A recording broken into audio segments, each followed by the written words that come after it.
Hello, everyone. I would like to welcome my listeners and viewers in the United States and all around the world. I am Vince Rocco, and it is Tuesday here in New York City, so let's go behind the headlines and get the real story. But first, this is Talking New York Real Estate and the state of our industry.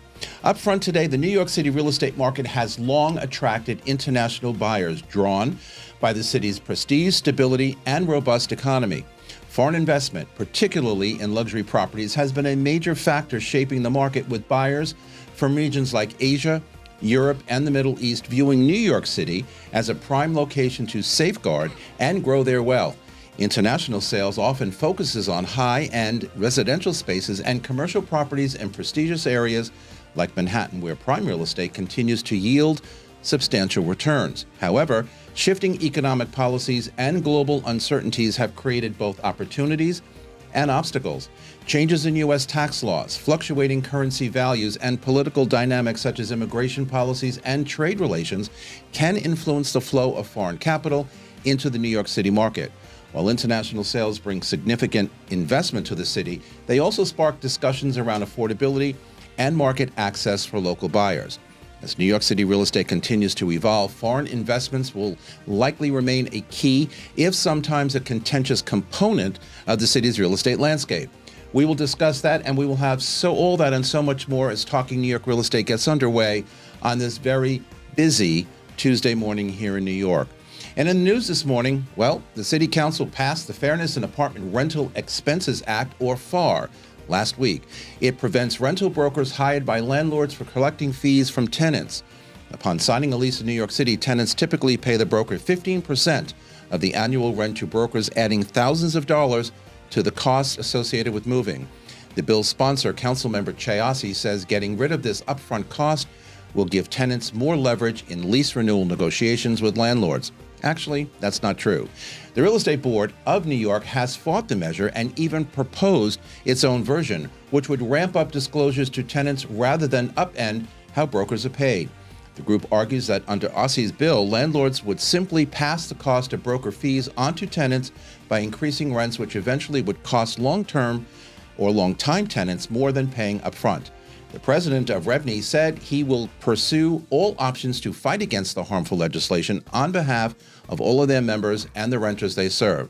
Aussie dismissed claims that landlords will pass costs on to renters, arguing that the market dictates rents. Again, not correct. For the record, Chiasi has been invited to this program several times, but he has declined.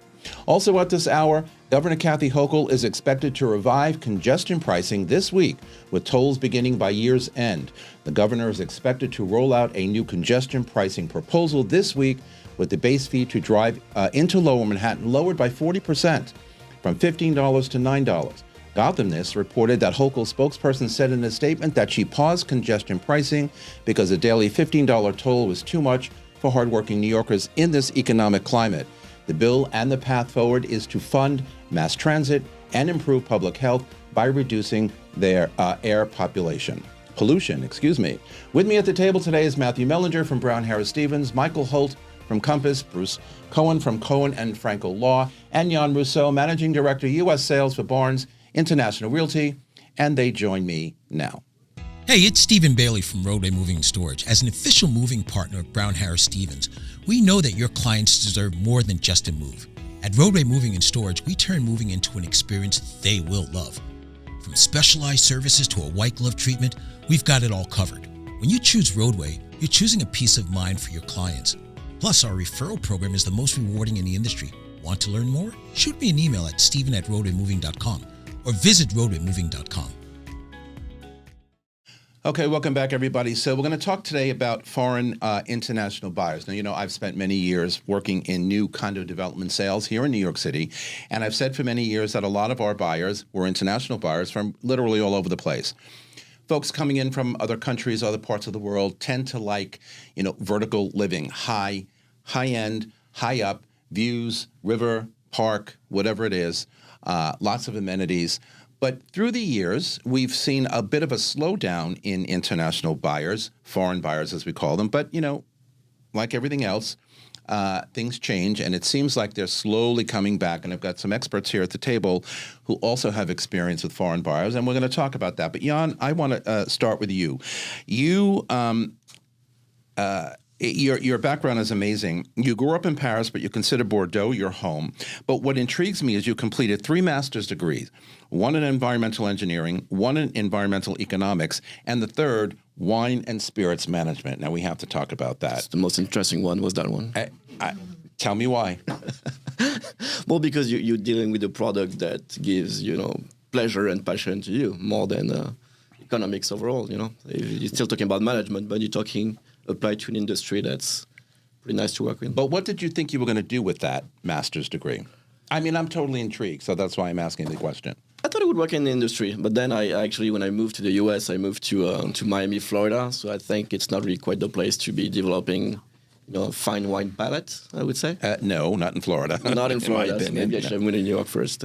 Incorrect. Yeah. So in 2016, though, you became a real estate salesperson, but then in 2018, you moved to New York City to take over your current role, which is managing director and broker of record of international sales for Barnes International, New York City, Westchester, Connecticut, and New Jersey.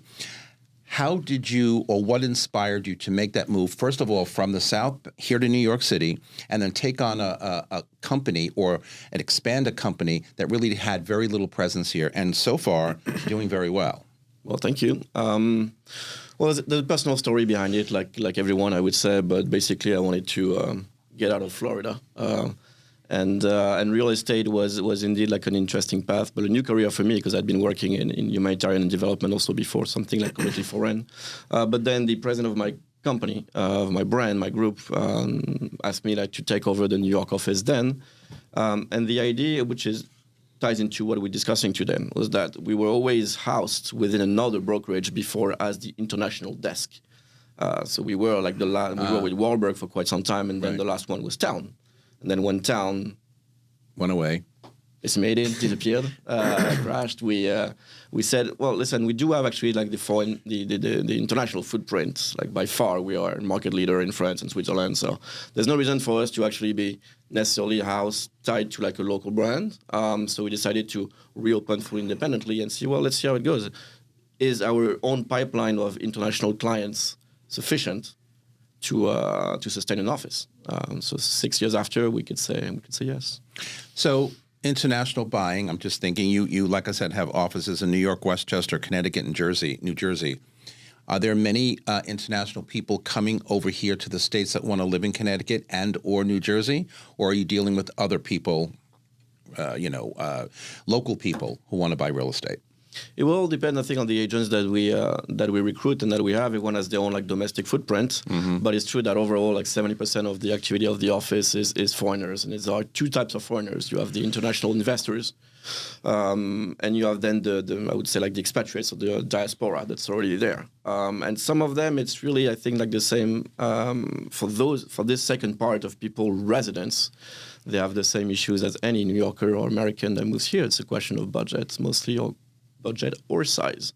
So yeah, ideally, they all want to be in Manhattan when they start, and then they see either like the issue of size or the issue of budget, and then they will move out and to get like the most comfortable and convenient place for them.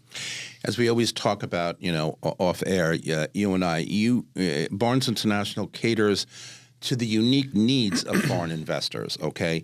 You tap into certain needs that they may have other than real estate, and then maybe port them over to real estate at some point. But what are the strategies that you use that are most effective in attracting international buyers? As I said at the top of the show, in the beginning, when I first became a real estate agent, international buyers were all over the place and all the time. Then they sort of disappeared and they slowed down, and now they seem to be coming back again slowly. What do you guys do to attract people to come here from all of those lands in Asia, in Europe, in South America to think about investing here in New York City, where, I mean, they invest all over the country, but here in New York City, where most foreign investors think that it's the best place to be? What are the unique strategies that you may use to incent these people to come here? So there's the second part of it is like we got to source those clients, and also we have to host them when they come to New York in their own world. So that's why we have brokers that are mostly foreigners, American foreigners, but at least like from the same culture and native in their language. It's not only about speaking a little bit the language, you have to speak it natively, and you have to understand the culture of where they're coming from. Mm-hmm. But how do we get them? By having a strong presence already internationally by default, by being a little bit more, I would say, ubiquitous in Europe, basically, those people will think about Barnes when they come to different destinations. And as far as really my office and trying to get people for New York, we go there. We do roadshows all over, I would say, the world, but as much as we can. We do roadshows so that we go there and explain what New York is, what are the differences, what are the good sides, what are the bad sides. Because with an integrated group of in 20 countries, we tell them, listen, New York might not be for you. We're telling you up front, we're not here just to sell you New York, because we are here to sell the approach of Barnes and the Barnes brand. We want you to come with a network, and you will start perhaps with New York. Our typical client is someone who lives in Luxembourg, so we're helping them with their primary residence. They have a foreign investment in New York. They have a secondary residence in Miami, and they're sending their kid to London to go studies. And we're helping them all along the cycle. That's, I think, the approach they're trying to do. Yeah, I teach how to deal with foreign buyers and sellers in real estate continuing ed school at NYREI, and we talk about not only New York is a hot place for foreign internationals, but literally all over the country. And I'm sure that there are pockets like in Arizona, in California, in Florida, right? A lot of Canadians come in. We forget that Canadians are foreign international buyers, right? Mexicans, foreign international buyers. So they come all over the place. Tell us, though, before we move on, a little bit about the event that you guys just hosted in Paris, and not only, for your agents and your people who work for your company, but for the public, the 3 days that happened afterwards, because I think there you're onto something, getting people interested in who you are as a company and what you offer when they do want to think about real estate. Like you mentioned before, we're trying to sell all the services that revolve around the real estate. And this event that we had in Paris was not a real estate trade show. Because we're like, yeah, we can do a trade show. People will come for real estate, and that's one thing. But actually what we want is to attract people from the luxury arena as a whole. So we partnered with Reluxury, which is basically an event that's promoting the recirculation of luxury assets. So we were like kind of share the space like half, and we had 5,000 people that came. Maybe half came for real estate, the other half came for luxury watches, luxury cars, art, fashion. And we had joint conferences and events like during 3 days, and it was amazing to see pretty much the interaction and the exchange cross clientele between the two things. And that's what we're trying to push when offering those services and partnering with those brands that will bring us clients as much as we will bring them clients as well. Matthew, so when you get involved in foreign buyers, what factors do you think New York City has that makes it an attractive market? What do they tell you the reason is that they want to live here in New York City versus, like I said, maybe Arizona, maybe Chicago, maybe California? What about New York City attracts the people who come to you and say, Matthew, I need your help, well, I want to live here? Well, having been born and raised here, I think it's the greatest city on earth. I agree. Move. Me too. I also, it's key to sort of tell the story of the trajectory of the New York City market, because it's one of very few markets in the entire world where you don't experience the typical boom and bust cycle that you would see in, like, for example, like Las Vegas, or even Florida. You have a very steady upward trajectory. And yes, there are bumps along the road. There are temporary pullbacks, but foreign investors see New York as a fairly reliable, steadily appreciating asset. The majority of my foreign buyer business is parents whose children are attending school in the city, and they are savvy enough to realize this as more of an investment vehicle rather than just wasting money and on rent. So their child has a place to live while they're attending school, and then after they graduate, they choose to stay in the city. The apartment becomes theirs, or they rent it out and it becomes a self-reliant asset. But I think foreign buyers understand that New York City is an anomaly in the sense that, similar to the stock market, you are almost guaranteed to have some sort of stability in your investment vehicle, whereas other markets throughout the U.S. may not be so reliable. Michael, what about you? You work in a few markets, here on the East Coast. And when foreign buyers come to you and say, hey, Michael, I'm interested in investing, do they know where they want to invest? Is it New York? Is it Florida? Is it somewhere else? What kind of conversation do you, have up front with these folk? And where do they come from for the most part? Sure. Well, I'm working with some clients right now from Germany. They're coming here because they like the cultural diversity of New York City. Schools are very important to them. And historically, it's always been a very stable and secure market. So New York City is very much on the top of their radar. It fits their lifestyle. Florida is a very different lifestyle, but it also is rapidly becoming more international. For me, we actually, Compass has a partnership with Barnes, and Barnes is huge. I mean, number one in France, and 1,300 employees. Is that right? I mean, huge company. And it's been a big help for us. For me, I do a lot of YouTube videos because I work a lot with people relocating. And, recently I did a co-marketing for an asset in London that was for sale for 35 million pounds. And we got a lot of press stateside for them, and it was a big success. So for me, it's my goal is to be the resource, not just for real estate, but those are the other aspects of it. Is it the lifestyle that they're looking for? Does it really fit their needs? But when it comes down to investment, there's different vehicles. Sometimes it's a simple strategy of, I wouldn't say so simple, but it could also be for citizenship, right? The EB-5 program, I'm sure we'll get into that.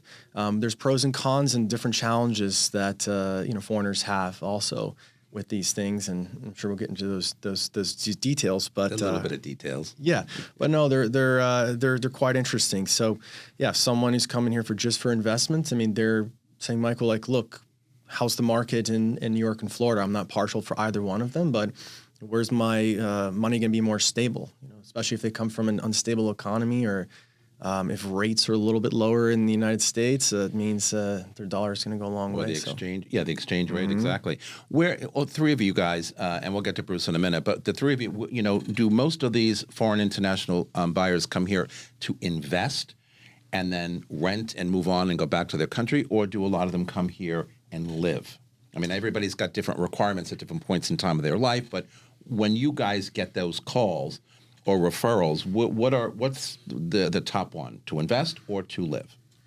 It solely depends on the client, but I would say majority of them that I'm working with, they always prefer to own. They always consider some type of investment play in building up equity versus renting, unless it's going to be their primary and they're really just keen on feeling and knowing the area. As much as my videos on the pros and cons of neighborhoods and buying guides and walking around, you're pretty good, by the way. It doesn't matter. They want to actually live there and not be pot committed to having roots in a certain neighborhood until they really know. But I don't think that's the majority. Majority of the clients have a few. And when they come here to buy as primary, as Michael said, we're really talking about condominium, because you can't. You can, but it's a little more complicated if you're trying an investor in a co-op. Never, but a foreign international, if they have stuff here, we can get into that later. But Matthew, what do you hear mostly? Is it for a primary residence, or is it just for an investment because they hear, as we've all said, and you said, the investment possibilities here are better? I think it, as you mentioned earlier, it sort of shifted around 2018, 2019, when a lot of new regulatory changes were put into effect that limited the sort of investment viability of a foreign buyer sort of getting a piece of Manhattan or New York City. The vast majority of my business, as I mentioned earlier, is parents purchasing for their children while they are studying here, and pied-à-terre ownership. The pied-à-terre ownership is a little bit tricky because, for the most part, as you mentioned, co-ops are usually out of the question. Right. Condos, if they for the most part, love new development because it's very easy. There's no application process. Right. You like it, you buy it. You buy it, you're in. But the tricky part with that, and when it comes to a investment-worthy asset, is I've always found that the first cycle of sponsor sales into resale tend to be money losers. So you're not necessarily going to see a return on your investment. You might break even, but typically the second resale is when that incoming buyer tends to start seeing appreciation in the asset, because when you buy something that's shiny and new, you're paying a premium. When you sell it to on the first resale, you're no longer the shiny brand new apartment on the block, and your apartment is inherently worth probably a little bit less because that same buyer, like you were a few years ago, looking at brand new developments, is looking at stuff that's current, and yours is no longer current. So you have to sort of educate them. Obviously, there are outliers, like your 64 universities, your 150 Charles. Like there are those marquee addresses where it doesn't matter how much money they're asking. If you buy it and you own it and you want to sell it, there will be a buyer, and usually the price is no object. But those buildings are extremely rare, and you need a ton of liquidity in order to get into those, plus insider information, usually, because those apartments rarely hit the market. So the long and short of your question is, for the most part, parents wanting to invest in the city so that their children can live comfortably, but then obviously they'll have a pied-à-terre at the end of the day. At the end of the day, of course. But a lot of that is also just a strict pied-à-terre ownership because they come here so much and they say, okay, I'm spending $75,000 on hotel rooms because I'm here 3-4 times a year with my entire family. It makes more sense for me to own. Absolutely. Because my monthly carry, if I pay cash, is way less than it would cost for me to get a hotel room for a family of 5 every time we come into the city. All right, we have to take a short break. No one's going anywhere. A word from our sponsors. We will be right back. This is Talking New York Real Estate on the More Network. Don't go anywhere. This beautiful set here at Studio 1873 is brought to you by the Everset. The Everset provides full-service staging and furniture rental solutions in the New York area. For more information, please visit us at staging.theeverset.com or email us at staging@theeverset.com to request a free proposal. Okay, everybody, we are back. Bruce Cohen, our resident legal expert here. How do changes in the U.S. tax law and visa regulations potentially impact foreign investment here in New York City? I mean, or does it? Well, I would say one of the number one things is with the EB-5, it's not what it was, but I would say confidentiality has become a huge factor. And, the FinCEN, although that really shouldn't be a concern because they're just looking for quote unquote dirty money. And I don't particularly want them as my clients Dirty money. anyway. And it's not like that information goes anywhere. However, and by the way, one of the reasons they'll never buy usually in a co-op is because they have to buy in their name and then it's public record. But I find that they are really, New York State is trying to make a database where everybody knows who the owner of the heartbeat, we call them, of who an entity is. And so far that's been held off, and now they have the Corporate Transparency Act, which is also not public record, but that's been a big thing. I just wanted to comment on one of the things that they were saying. Absolutely. In terms of what I'm seeing with the foreigners, first of all, it's not even the amount of money an apartment is. If somebody can afford a really high-end apartment, they just don't want to be taken advantage of. It's almost ego more than it is anything else. Yeah. So they just want to know someone didn't get a better deal than they got. Right now is a very unique period of time, and I agree with you. A lot of parents would buy for their kids. But now it's almost like a bidding war between Steinway Towers, Central Park Towers, Hudson Yards. There were very high-end properties. Steep discounts. And everybody thinks it's the sponsor that sets the prices. It's not. It's the lender. So Apollo took over Steinway, and they don't want to be in the real estate business. That's a very, very good point. So what's happening is I have clients who something was, I'm going to make it up, they were listed for $38 million. They're getting it for $29 million. And a bunch of really savvy purchasers are now saying, I could get a really good deal. I mean, I think Hudson Yards is at 50% of Schedule A. But let me ask you something. Yeah, I believe that's very true. But let me ask you something, because you talk about the competitiveness of, pricing. I can get a better deal. I don't want to, pay too much, et cetera, et cetera.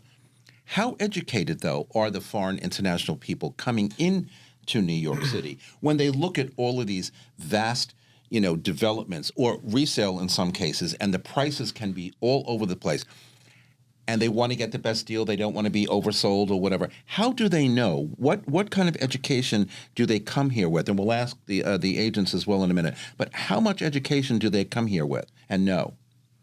if they have one of the four of you as brokers, they're thank you. very Right answer. educated. The millennials, the big thing is they're the smartest person in the room, but they're comparing something Really? in Soho with something on Billionaires Row, and it's like apples to ketchup. It's not even in the same. So the answer like is, both. That's the if great they one. have a really good broker, then they are educated. They educate themselves. And a lot of times when I speak, they'll ask me, what makes a really good broker?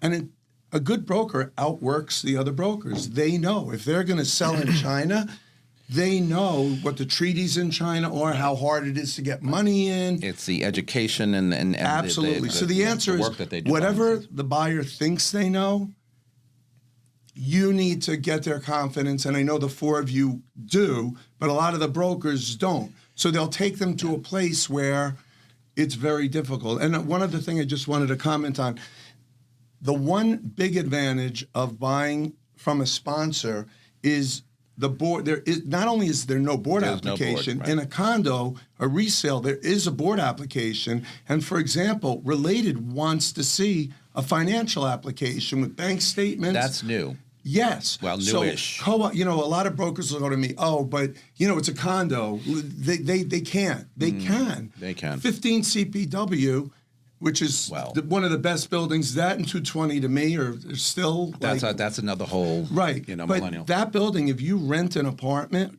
or if you buy in an entity, you have to put 2 or 3 years worth of common charges in escrow, which is crazy because if you can afford a $25 million or $50 million apartment, you can afford that. Right. But the disclosure, that's one of the real advantages. No, I've rented at 15 CPW, and the application or the request, and this is going back a while, for financial stuff was unbelievable. And we're talking $35,000, $40,000 a month then.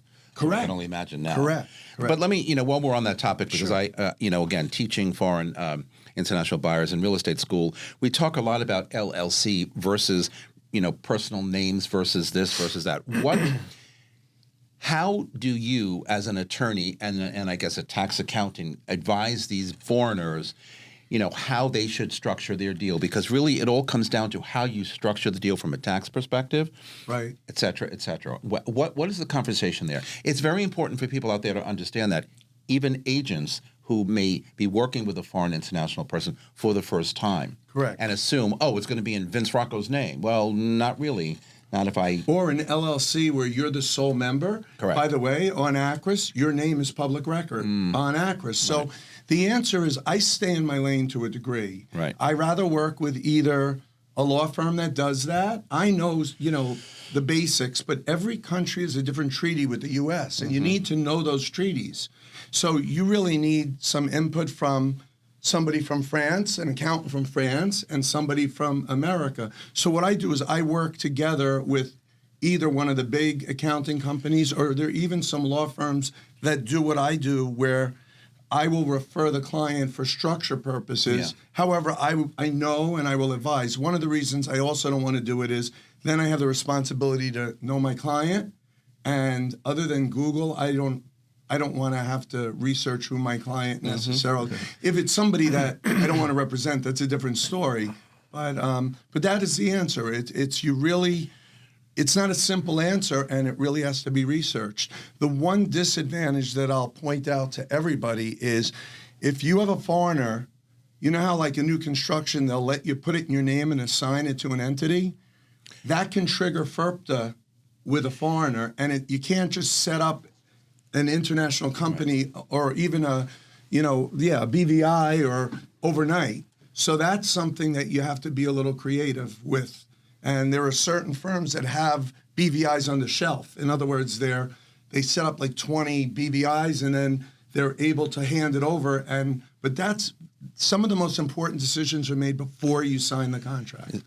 Just for clarification to the audience, you mentioned FIRPTA. Explain what that is. FIRPTA is the U.S. government wants to make sure that when a foreigner sells property, they don't leave without paying whatever taxes. The U.S. government. The U.S. government without paying their income taxes. Right. So they take just an arbitrary number of 15% of the sales price. Right. Whether you made money or sold money, as a matter of fact, there are some people that lose money and have a mortgage and they don't have the money to pay the FIRPTA.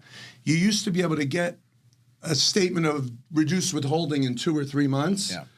But now it takes a year, so you really have to pay that money in.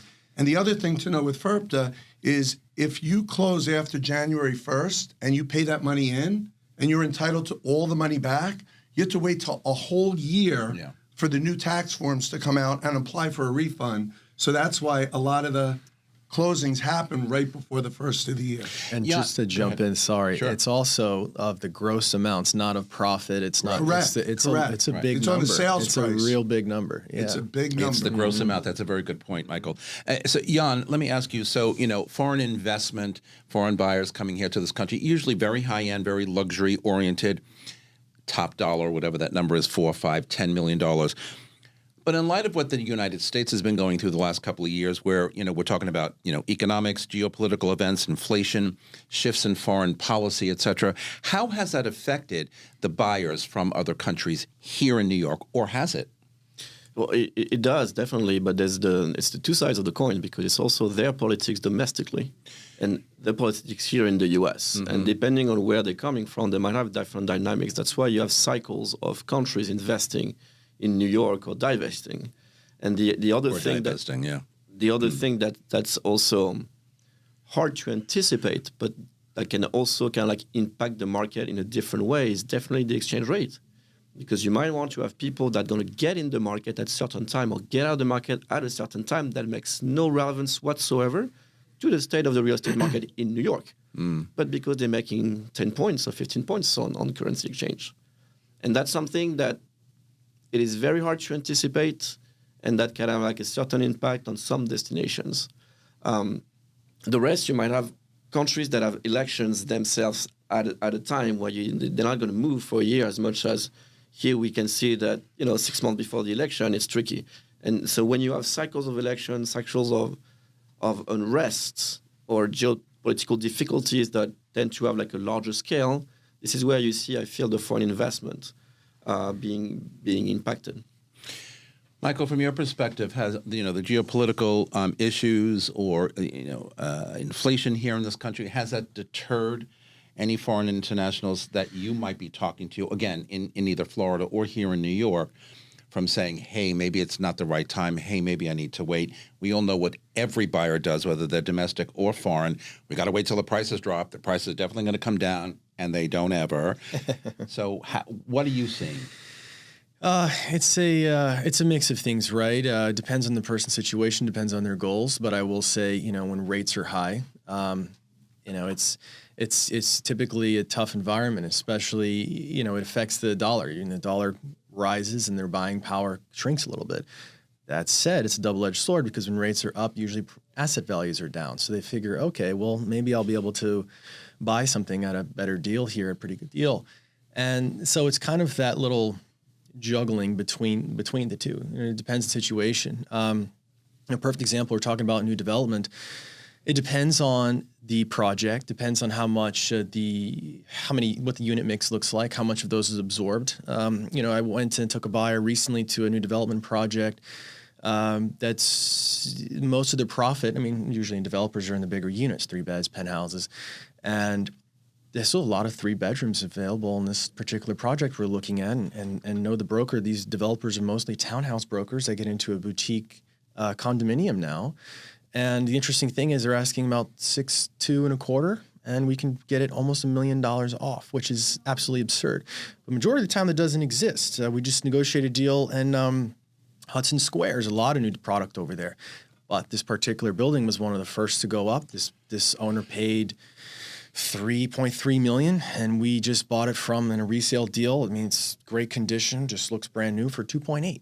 That's $500,000 like walk-in equity right there. It's huge. One of the lowest price per square foot in the building since the inception. Resale, right? Not the first resale, no, but is actually, yes, this unit, yes, it's the first resale transaction of this unit. The first resale. That is an excellent point. I mean, that's a sweetheart before, deal. You work with skilled agents, you're going to get that kind of support. Right? So somebody's saying like, oh, my exchange rate. Well, $1 million discount or $500,000, depending on the spreads. I mean, things that are like the super luxury market in certain aspects, if something's been sitting on the market for a while, like, good God, it could be really substantial discount. Sometimes in this marketplace especially. Sometimes you'll, and I kind of know when this is happening because I know a lot of the developers, sometimes they'll have a payment on their underlying loan and their construction loan that's due, and they'll sell been there, done three that. or four. Especially the end of the year. That's exactly what's happening in our situation. I don't want to mention the building, but I did 5 deals in one building. Wow. And then I noticed when I closed on one of them,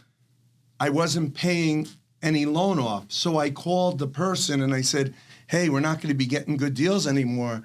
And she said to me, you're right. How do you know? And I said, because we weren't paying a lender. So, and she said, wow, you're right. You're right. So I noticed that. And that's why I never go away the last couple of weeks. It comes back to what you said about that. Christmas time is always a bonanza. Everybody goes away. To me, people come to visit. It was like your thing where you said you had the real estate and the other conference. People come on vacation to New York from overseas with no intention of buying real estate, and they buy, and all the attorneys are away. And all of a sudden, I advertise on Facebook. I'm around. I'm looking forward to a big end of the year. It's a good sacrifice for me. Listen, for you guys. It absolutely is. And every December since I'm in this business has been like, wait a minute, it's holiday time. Are you kidding me? Matthew, you also do a lot of work in the Hamptons. Very successful agent, both here in the city and in the Hamptons. What kind of activity do you see out there, and who is buying out there? Foreign buyers in the Hamptons are a very I would say, it's a mixed bag. For the most part, it's generally those trophy sales that you read about in, Dan's papers, where some, faceless corporation that is based outside of the U.S. just plunked down $37 million for some 14,000 square foot house in Watermill. We don't see the same type of, the city. Foreign buyers in the city, I think, are a little bit more of an aggressive breed, and they're going for, as we said earlier, a good deal. Yeah, they don't care where the good deal comes from. It could be, and I think we've discussed this on prior episodes. Developer has a construction loan due, so they're going to start unloading a bunch of units, or the mix is off and they have to start. They're offering these crazy concessions, or it's the first resale and you say, look, brand new, this thing was 3.5. We could probably get this for 2.9. It's been sitting. There's newer product on the market. The more aggressive, savvy foreign buyers are mostly concentrated in the city. Out in the Hamptons, it's a bit more, I would say, like an aspirational market that's being tapped.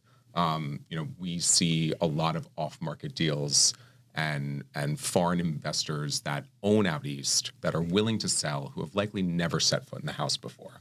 I personally have two or three. I personally have 2 or 3 that I know in the back of my head. The owner lives in Europe. He's probably been there 2 or 3 times in his life. We're talking like land that'll sell for $7 to $8 million for just land. Sagaponack South. He has a couple of properties that he's just kind of sitting on. Yeah. So if the timing is right, if he needs to rebalance his portfolio, when it comes to exchange rates, and the right buyer materializes, will he sell it? Sure. But for the most part, he's just, he basically is parking cash on the East End. It's a safe deposit box, for lack of better terms. It's a very safe deposit box indeed. All right. Time for another break. We are coming back right after this break, so don't go anywhere. This is Talking New York Real Estate on the More Network. We have so much more to come. Don't go away. What do you really need to know about buying or selling a home? First, it's serious business, and it's complicated. There's a lot of money on the table, and emotion too. You need an agent who knows the ropes. So, whether you're buying or selling your home, work with professionals who have a mastery of the craft. All right, we're back. Let me ask you, so what regions or countries contribute mostly to foreign real estate investment here in New York City? And what's that driving motivation? So are they from France, it's from Belgium, and from Italy? Where are they mostly coming from that you see in your day-to-day travels? The region-wise, you do have indeed like a bunch of Europeans. South Americans are more entering through the south of the U.S., not really like directly into New York, though they consider kind of like Miami like their stepping stone. They will try in Miami. If it works well in Miami, then we might get them a little bit farther north. Miami is still a good investment, though? I mean, I don't know. I'm just asking. It is. There's always cycles in Miami, so like anywhere, right? Like anywhere, but like I think they're like a little rougher. So basically, if you're smart and well advised, it's good to get in and get out. Like you're gonna get more variation than you will get in New York, which is more stable. And I consider Miami another borough of New York City, right? Because everybody is buying in Miami, and why not? You know, if you can, why not? Why not if you can? The funny part about the foreigners also, they will invest during a crisis. Funny enough, like when the times are more challenging, this is where they're gonna get in. Eastern Europe, of course, has been quite a challenge for a lot of people to get into the U.S. We've seen some more Asian than we've seen in the past, and I feel like India is a region that we haven't seen, like I would say, that much over the past decade or so. That's really getting into New York City. And Middle East, still like I would say a strange portion of the buy because they're not so keen on the U.S. overall. I feel New York maybe a little better, but they come here like for a couple of weeks or whatnot, but not necessarily like investing. They will keep the money like to invest instead in Europe. What about Russia? I mean, for a while, there were a lot of people coming from that country, a lot of top agents had desks in Russia, whatever. Has that completely slowed due to some of the geopolitical, issues that are going on, or are they just still buying in the U.S.? I would say less in quantity. I feel like there's other destinations in the world that have seen instead like a massive influx of Eastern Europe cash, notably Middle East. And cash, so basically Turkey, Abu Dhabi, and Dubai, and Saudi Arabia to some extent.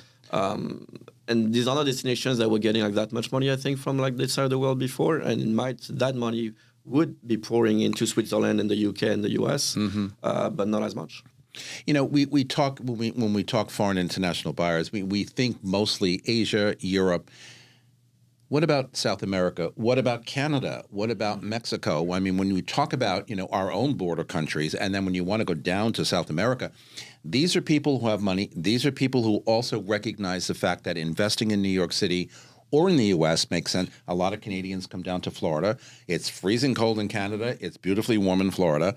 I mean, it makes sense, right? So, are you seeing a lot of folks from these other areas other than Europe, other than Asia? Yeah, definitely. I mean, South America, there's a ton of wealth over there. Depending also on the depending on the political cycle of each and every country, you might see some country that are being very active.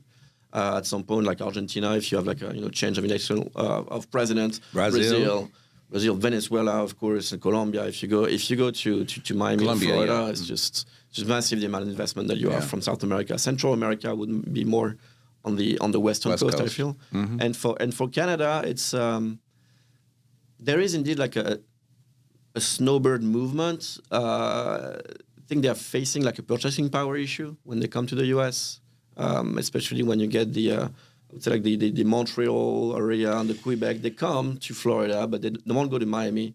They will kind of like go like a little bit farther up north, but it's like a little bit cheaper. Okay. And that's also like the vision that local Floridians have about Canadians. It's like they have a little less money basically to spend. So they go in areas that are not as pricey as Miami or whatever. Michael, so, again, very successful agent here working in a couple of markets. What do you see as some of the trends that the foreign investor or international buyer is looking at in real estate? Again, whether it's in the South, whether it's here in New York, is there any particular trend that you've noticed recently? Because all the years that I was working in new development and mostly foreign international, for a while, it was all the Asian folks coming over. Then it was all the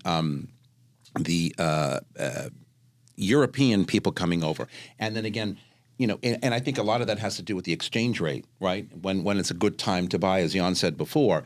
But are there any trends these days with who's coming here and from where? Sure. Or what they're looking for? Well, Canada, right, and especially more Canadians in Florida, I would say, and also on the West Coast in Sarasota, where is one of our markets that that we're in.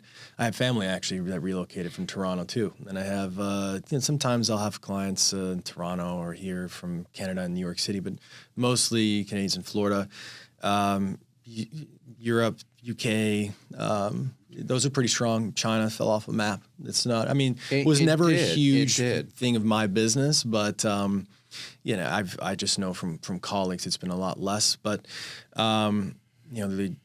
there's a couple of reasons I think for that. But as far as like trends and what they're buying, I can tell you what they're not buying. They're not buying, especially in New York City, townhouses. It's just because most of the time they are pied-à-terre or they are an apartment for their child. So they're not going to want to take care of a huge asset that's going to cost them $20 million and have no dormant. No. Yes. If they're here living here full time, sure. But in most cases, they're not here full time. And the ones that But even if they do come here full time, are they still adverse to townhouse living because they don't have the doorman and the building staff and the luxury of coming and going? And I don't really want to take care of a house. I mean, I could live in the suburbs for that. A lot of times it depends on what their lifestyle is like abroad. And now there are times where I get people that are like, I want this classic New York feel. I want a doorman. I want a park block. I want tree-lined streets. I want the cobblestone streets of West Village, whatever it is. There could be that, but then also I have, again, I circle back to these guys, coincidentally, the clients from Germany, they live in like a loft style kind of space in Germany. And I showed them a place, it's actually featured on 6 square feet, but in Flatiron, that was like this raw loft space. I love it. I was a sucker for it. I'm like, oh my God, look at these ceilings. It's so it's so amazing. Give me a loft and you stole my heart forever. Yeah. I love. Not new construction. It is a condo. Yeah. But, they love it. Boutique building. There's no doorman there either. But they love it. It reminds them of home. It's their home away from home in New York. Yeah, so. Well, that's sort of what I was getting at. And they're mapping it to where they're coming from and what they're used to. I mean, I was born and raised in a home, and I grew up in a house, and then I moved to the city and entered a doorman building. I'm like, wait a minute, why are you saying hello to me in the morning? I didn't have my coffee yet. Or coming home at night, I'm busy, I'm tired. And you got to get used to that whole, hello. Fun night you had last night, right? Right. There's this one asset class that's like rather new. I hadn't seen it at the beginning when I got here, but now for the past 2 or 3 years is the multifamily. Because it's like for them a combination of having that pied-à-terre, also the investment. Because there was a question before, what we're seeing is like 70% is actual investment, 30% is residence. But here with this, the multifamily that they could get for, anywhere starting from 5 to, of course, like 20 million or whatever, they can keep one for them. And also with the flexibility of doing the 30-day rentals, which nowhere else basically, or very few you can do. Right. So they're happy, like they can have their own pied-à-terre, they take the penthouse, they do 30-day rentals, they come 3, 4, 5 times a year. The rest of the units, they're renting out all the time, and they're making money and having a free lodging. Yeah. Well, there's just one other thing I wanted to say is, and some of them like Essex House, Stewart, but another reason that foreigners do buy townhouses is no application package. That's true. That's a caveat. Well, that's a very good point. Anybody can want to do that, or new development, as you indicated before. You get right in, you put your deposit down, you sign a contract, you close. Matthew, so from a cultural perspective, and I've struggled sometimes too when a foreign international buyer comes to work with us, and oftentimes with an agent from the same location or region that they come from. Do you struggle with any cultural issues, communications, anything about what they go through at all, or is it just kind of seamless? I mean, I used to say, wow, some of their behavior we think is, off-putting or whatever, and it really isn't. It's just a cultural thing. I'm going to try and answer this as diplomatically as possible. Yeah, diplomatic is a better word. Yeah. I think, what Jan mentioned at the start of the show, that their agents are culturally aligned with their buyers and sellers and investors. Correct. It's an incredibly smart strategy. I personally, and I'm obviously getting on a more personal level here, when I am, and again, my business is largely referral-based, probably 98% of it. Sure. When I'm introduced to a foreign buyer and they are from a completely different world, there is always going to be a little bit of uncertainty as to how they're going to perceive me and my approach to my work. Correct. However, because my business is largely referral-based, they have someone of a similar cultural background who is referring me, who has probably worked with me before. So I'm already sort of put on a sort of within like a circle of trust, if you will, with this buyer. And we sort of just feel it out. I'm not going to start reading, one of those like, Culture for Dummies books before I meet a buyer from a country I've never been to before. But, it's really about they're diplomatic. They want to be treated with respect. They don't want to be treated like second-class citizens. 100%. I understand that if anything, they are probably more, I would say, savvy and aggressive in a good way as buyers than a lot of my local clientele. Yeah. And I can really appreciate that. Yeah. And at the end of the day, they're looking at someone who's lived here for 4 decades, who understands the market, who's a classically trained investment Only analyst. 4 decades? What? I'm kidding. They want to be educated. Yeah. And as long as there is a mutual connection from their background, who they trust and understands them, saying you need to work with Matthew. He completely understands how to navigate this process for someone that is not based in the United States. Yeah. They tell me what they want, and we just go for it. I have to tell you, I've worked for many years with foreign international buyers, and I felt the same way. If you want them to like you, you have to like them, and you have to show them that you're on that same pattern, that same wavelength. There's a learning curve with everything we do or anyone we talk to or deal with, but you can do it. Yeah. It's not insurmountable. It's very easy to form. Look, this business, right? We all know this because we're in this business for a long time. Relationship driven. You make it work. I just want to say one thing, and this is where you would come in. I think what you're talking about is teamwork. Well, exactly. It's very important that your client have the right attorney. It's just as important that the attorney for the other side is the right attorney. Right. There are certain things a broker can say to a client that an attorney can't, and there are certain things that an attorney could say that a broker can't. And it all comes from doing the right thing, but yet it just comes out better. So I think teamwork is really important. So you could get some insight from Jan, and I think that's something, and the attorney also, there's certain things where we have to educate them legally, but you know them better than we do. And a lot of attorneys try to drive the bus. I've met them 3 times on a phone call. You referred them to me, and I don't know them. You've been out with them 100 times. Right. So I think that's important. Well, you're unusual, thank God. One-stop shop. Oh, one-stop shop. I know. Go ahead, Jan. Give me your impression on the cultural aspect of it. I mean, you deal with these people and everyone every day, right? Yeah. So it's important that you or your salespeople kind of get that. That is definitely, it's like what you mentioned, like getting the attorney that's also from the same culture sometimes, and the accountant to facilitate.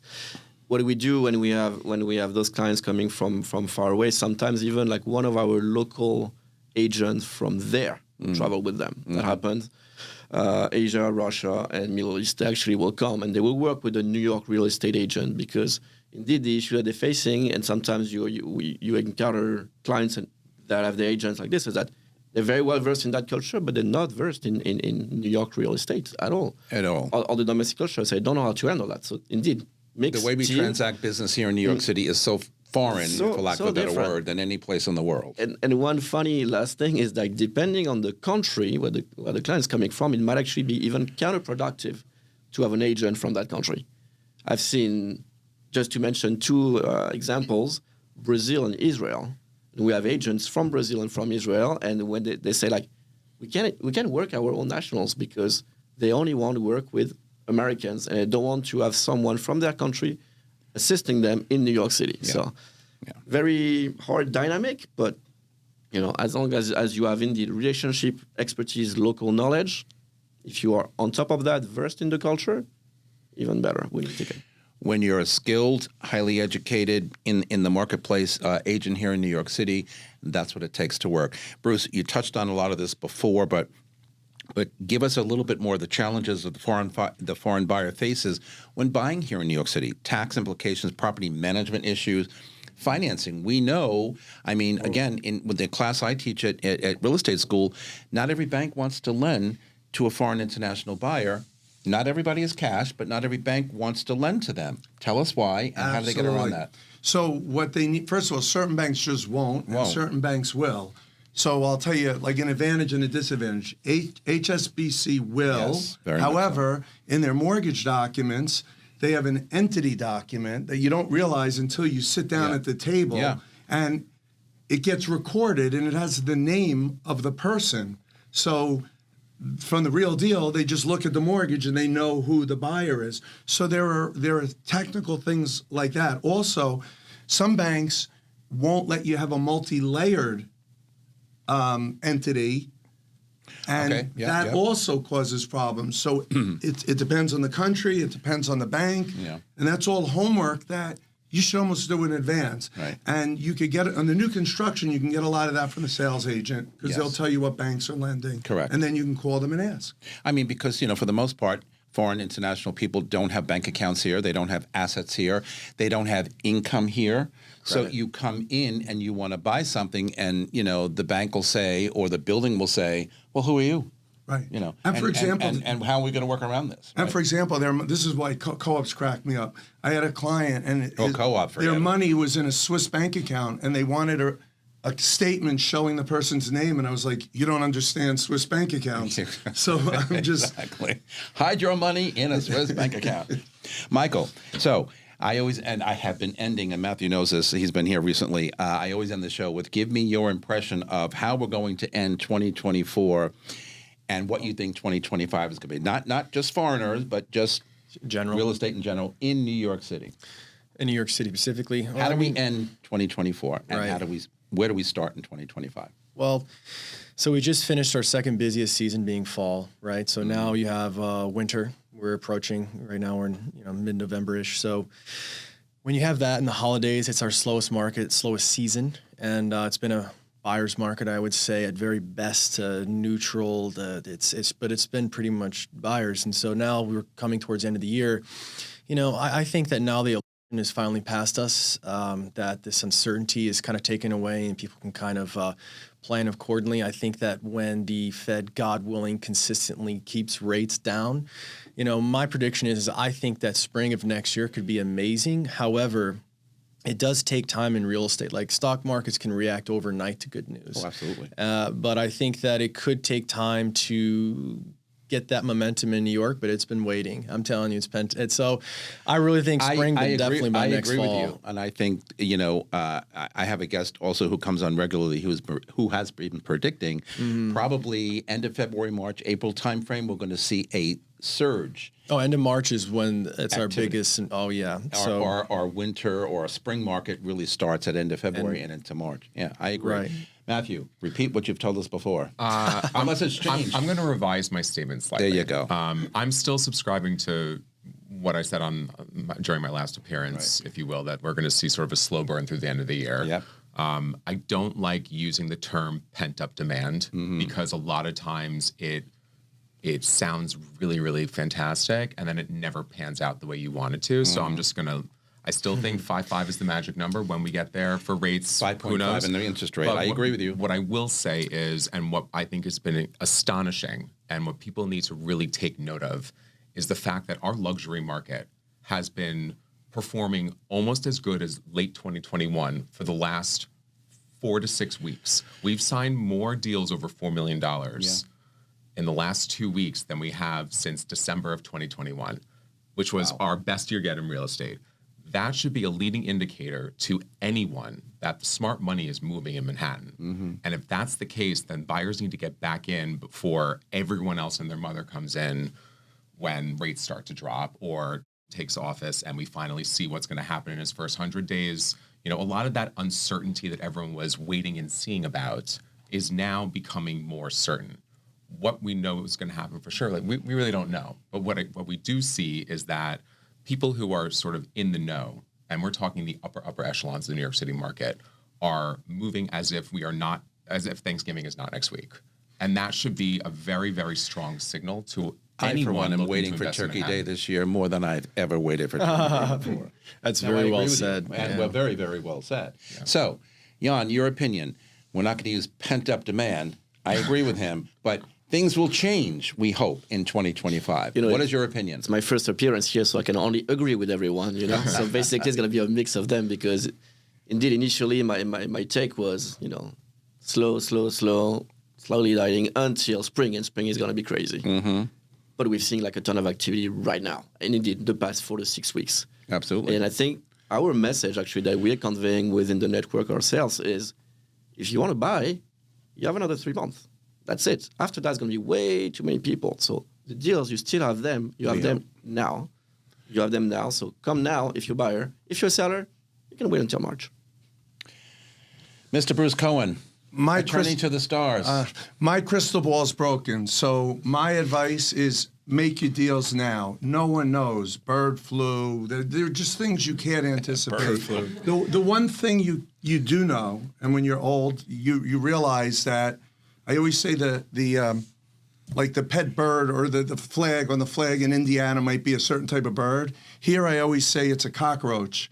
And that cockroach could be smashed and like just dug into the ground, and about 6 months later the arm moves, and about 8 months later the legs are moving, and then like a year later it's bigger than it was when it was smashed to the ground. You're definitely a New Yorker. My advice is do your thing now. Don't exactly. guess what's going to be later. Just make your hay now. Okay, on that note, Jan, Bruce, Michael, Matthew, thank you for being here today. We're coming right back with my thoughts of the week. Don't leave. Don't go anywhere. Hey, it's Stephen Bailey from Roadway Moving and Storage. Listening to Vince Rocco, you hear a lot about how crucial it is to have the right partners in this industry.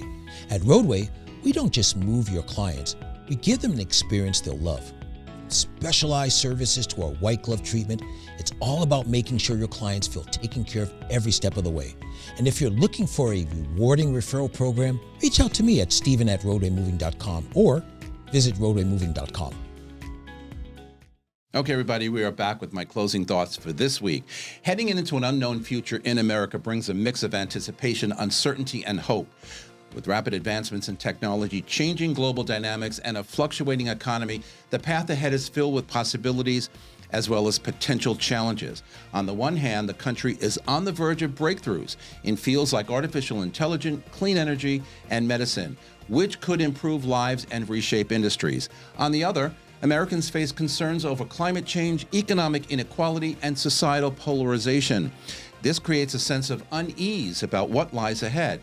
The resilience and the adaptability that have historically defined this nation may prove crucial as individuals, communities, and leaders confront these pressing issues.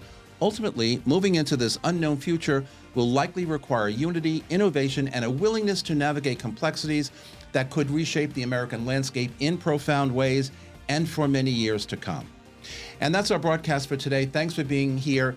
Thanks to my guests for being here on set with me.